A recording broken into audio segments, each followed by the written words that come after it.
So naglalakad ako ngayon and meron ako nakitang banner dito sa may highway dito sa Cotabato City, and shout out to Alexander T. Mahmoud and Aldamera A. Sukur. Alam nyo na yan kung sino yan kasi yung kanilang cousin nandun naman sa Davao na bus terminal. So anong course na tapos mo? Bakit nasa Davao ka na nagmotor ka? Are you single or married or ready to mingle? So yan, shout out sa kanila. Tingnan nyo, merong mga middle name na lumalabas na mga Spanish colonial dito sa Cotabato City.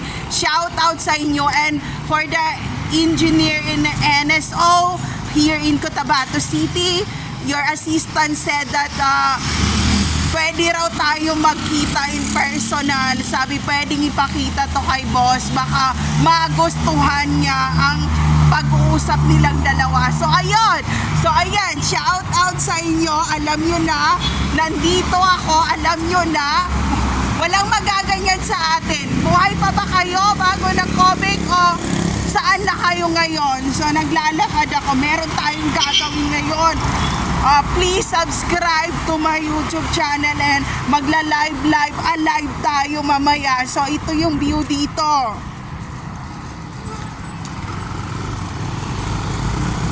Diba?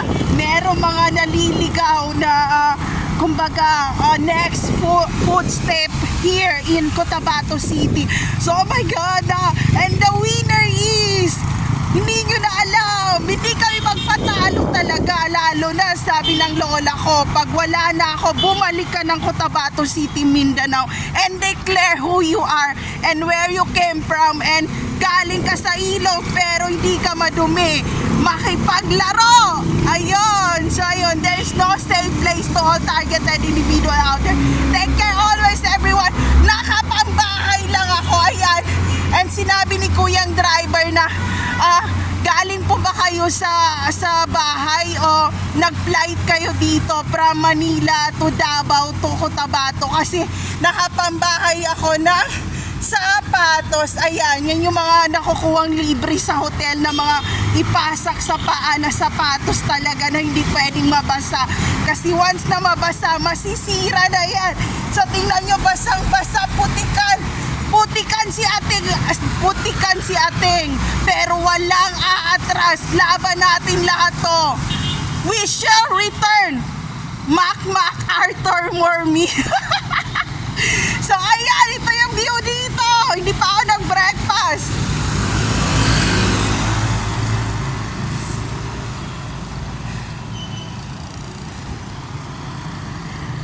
So ayun, shout out sa taga Pampanga na Sanchez.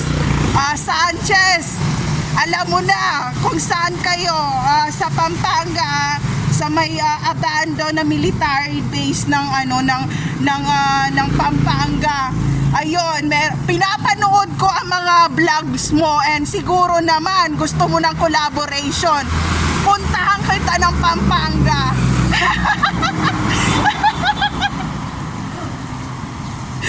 So ayan, dito ako.